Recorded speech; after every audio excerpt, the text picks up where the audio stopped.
মাসই অপেক্ষা করে।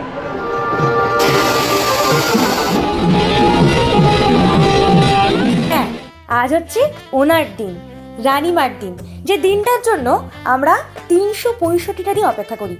বুঝে গেছেন নিশ্চয়ই, আজকে গল্পটা হচ্ছে আমাদের ডায়মন্ড হারবারের হরিণডাঙ্গার রানীমায়ের গল্প। এখন চলছে মাকে গয়না পরানো, এবং এই দৃশ্যটা দেখবার জন্য ভিড়টা শুধু একবার দেখুন। এই যে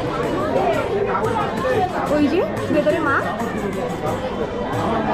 এই হচ্ছে তার ভিড়। মাকে শুধু লাগছে একবার দেখুন, গা ভর্তি গয়না, খোলা চুল, মা আমাদের সাক্ষাৎ রানীমা। মাকে দেখলেই যেন কেবল মনটা জুড়িয়ে যায়, ঠিক যেমন অপরূপ রূপ আর অপার মহিমা, তার উপস্থিতি, ওনার মাহাত্ম্য অনুভব করা যায়। আমরা তৈরি হলে ঠিক যেমন সুগন্ধি দি গায়ে, মাও কিন্তু সুগন্ধি মেখে তবেই বাড়ি থেকে বেরোন। ওনার সামনে দাঁড়ালেই দুটো হাত এমনিই জড়ো হয়ে যায়।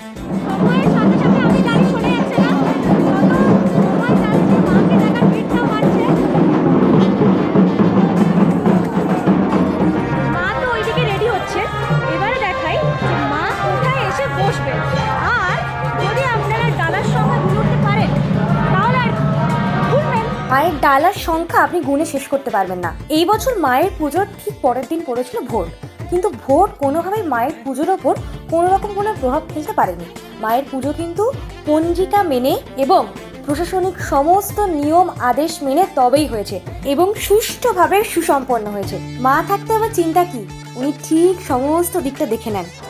এরিয়াটা একটু ফাঁকা ফাঁকা লাগছে, আমিও মানছি, আর কিছুক্ষণের অপেক্ষা মাত্র।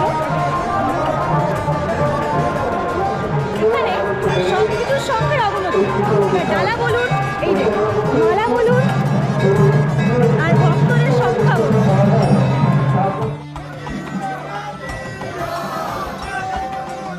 মা একেবারে তৈরি, ঠিক যেমন মেয়ে বাড়ি থেকে বেরোনোর সময় কনকাঞ্জলি নিতে হয়, মায়ের ক্ষেত্রেও কিন্তু তার বিকল্প হয় না। মা বেরোনোর আগে মায়ের কনকাঞ্জলি হয়, তবেই কিন্তু মা বেরোন মণ্ডপের উদ্দেশ্যে।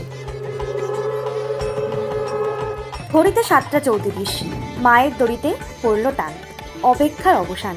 মা এবারে এগিয়ে আসছেন মণ্ডপের উদ্দেশ্যে, ভক্তদের মাঝে রাজ রানী বেশে। ওনাকে দেখলেই কেমন জানি মনটা জুড়িয়ে যায়, কি লাগছে শুধু একবার দেখুন।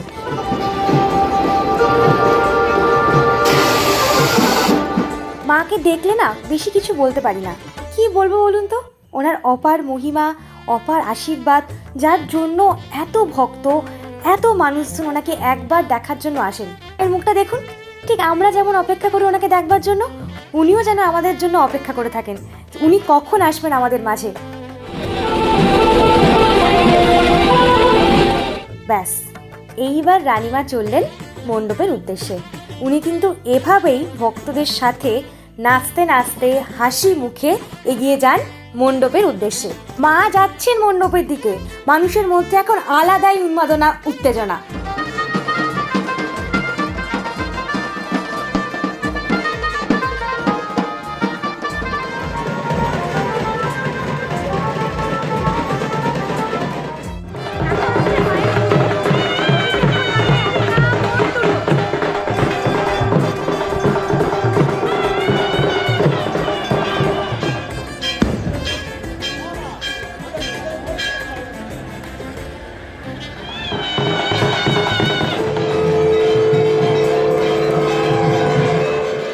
এখন 3:15, দুপুর 3:15, পরের দিন চলছে এখন মায়ের পুজো।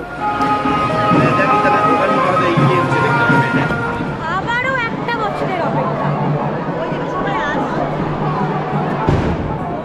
এই সময়টা এলেই কেমন জানি মনটা খারাপ হয়ে যায়, ভাবি আবারও এতগুলো দিন অপেক্ষা করতে হবে। এই যে কথাতেই আছে, ভালোর সময় বা ভালো মুহূর্তগুলো একটু কম সময় আমাদের সাথে থাকে, কিন্তু যতক্ষণ মা আছে প্রতিটা মুহূর্ত আমরা উপভোগ করতে চাই।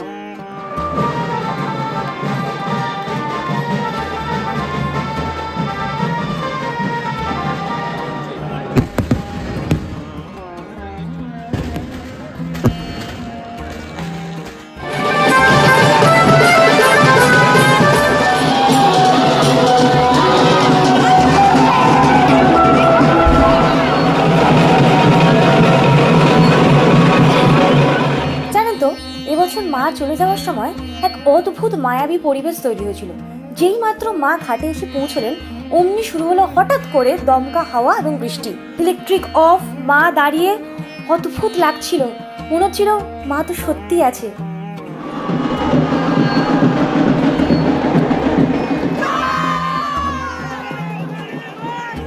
এই বৃষ্টির মধ্যে মাকে শুধু লাগছে একবার দেখুন, অদ্ভুত, মানে আমি ভাষায় বোঝাতে পারছি না, আমার চোখ থেকে জল আসছে, আমি কি বলবো।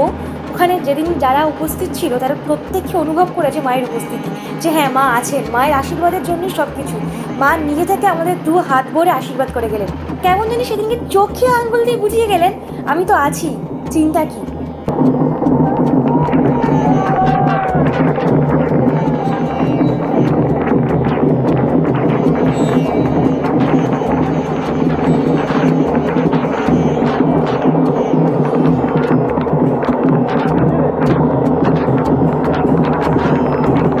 ভালো থেকো মা, ভালো থেকো, ভালো রেখো, আমাদের সকলকে এভাবেই আশীর্বাদ করো।